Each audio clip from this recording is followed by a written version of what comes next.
जिले SP doctor Janaki Sharmila की हंगामी प्रेस कॉन्फ्रेंस। निर्मल टाउन के इंदिरा नगर इलाके में खुफिया तौर पर चलाए जा रहे जिस्म फरोशी के अड्डे पर निर्मल पुलिस की बड़ी कामयाबी।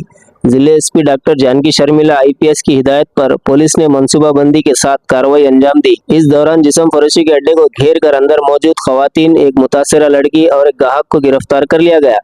पुलिस ने मौके से शराब की बोतलें, मोबाइल फोन और कॉन्डम पैकेट जब्त किए गए। गिरफ्तार होने वालों के खिलाफ पीआईटीए कानून के तहत मुकदमा दर्ज किया गया। गिरफ्तार होने वालों की तफसीलात नफीस बेगम, शांतिनगर, बिल्किस चांद, निर्मल, मोहम्मद इरशाद, गाजुलपेट। इस मौके पर एसपी डॉक्टर जानकी शर्मिला ने कहा कि ऐसे गैर समाजी कामों में मुलविस अफराद को किसी भी हाल में बख्शा नहीं जाएगा। सब कानून के सामने बराबर है। जिस्म फरोशी के अड्डे न सिर्फ गैर अखलाकी है बल्कि नशा और अशिया, शराब और दीगर जराइम के मराकज़ बनने का खदशा रहता है। ख़वातीन की इज्जत, नौजवानों के मुस्तकबिल और समाजी इक़दार की हिफाजत के लिए पुलिस सख्त इक़दाम करेगी।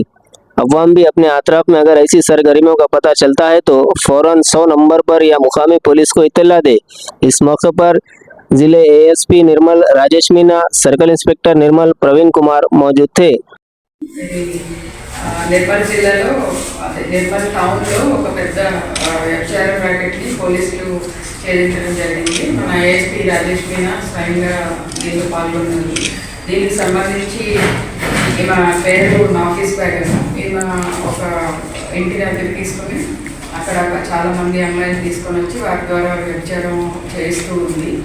సో దీనికి సంబంధించి మనకి దొరికిన కన్ఫర్మ్డ్ ఇన్ఫర్మేషన్ ప్రకారం మన ASP along with CI Praveen Kumar and other officers raid చేసి వాళ్ళని అక్కడ అరెస్ట్ చేయడం జరిగింది. అక్కడ ఆన్ ద స్పాట్ ఒక విద్యుత్ని కూడా పట్టుకోవడం జరిగింది.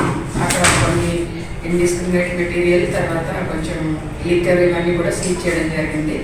ఈమె వచ్చేసి చాలా నటోరియస్ లేడీ. ఇంతకుముందు సోఫీనగర్లో కూడా ఇట్లా చేసిందని చెప్తా ఉన్నారు. ఇంట్లో ఓనర్కి తెలిసి ఎవరైనా ఖాళీ చేయమని బలవంతం చేస్తే వాళ్ళు బెదిరిస్తూ ఉంటుంది. వెంటనే బట్టలు చింపుకొని నువ్వు రేప్ చేసావని కేసు పెడతాము అని ఓనర్ మీద బెదిరించడం ఇట్లా చేస్తుంది అని తెలిసింది. సో ఈ ఇంటి మీద ఎవరైతే అందరికీ తెలియజేసేది ఏంటంటే ఇట్లాంటి ప్రాస్టిట్యూషన్ యాక్టివిటీస్ ఏవైతే జరుగుతున్నారో అలాంటి ఇల్లు మన ఈ స్పెషల్ యాక్ట్ ఉంది. దాని ప్రకారం అట్లాంటి ప్రాస్టిట్యూషన్ హౌసెస్ సీజ్ చేయడానికి పోలీసులు ఆర్డీఓకి లెటర్ పెట్టి ఆర్డీఓ ద్వారా ఇది సీజ్ చేయడం జరుగుతుంది. అయితే ఇట్లాంటి యాక్టివిటీస్కి ఎవరు కూడా రెంట్కి ఇవ్వద్దు. దీనివల్ల చాలామంది అమాయకమైన మహిళలు ప్రలోభాలకి లోనయ్యి అక్కడికి రావడం జరుగుతుంది. కొంతమందిని బలవంతంగా తీసుకొస్తున్నారు. మాకున్న ఇన్ఫర్మేషన్ ప్రకారం కొంతమంది మైనర్స్ని కూడా బలవంతంగా తీసుకొచ్చారు అని చెప్తూ ఉన్నారు. దాని మీద కూడా దర్యాప్తు చేస్తున్నాం. ఈ కేసులో 2 లేడీస్, 1 జెంట్, ముగ్గురిని అరెస్ట్ చేయడం జరిగింది.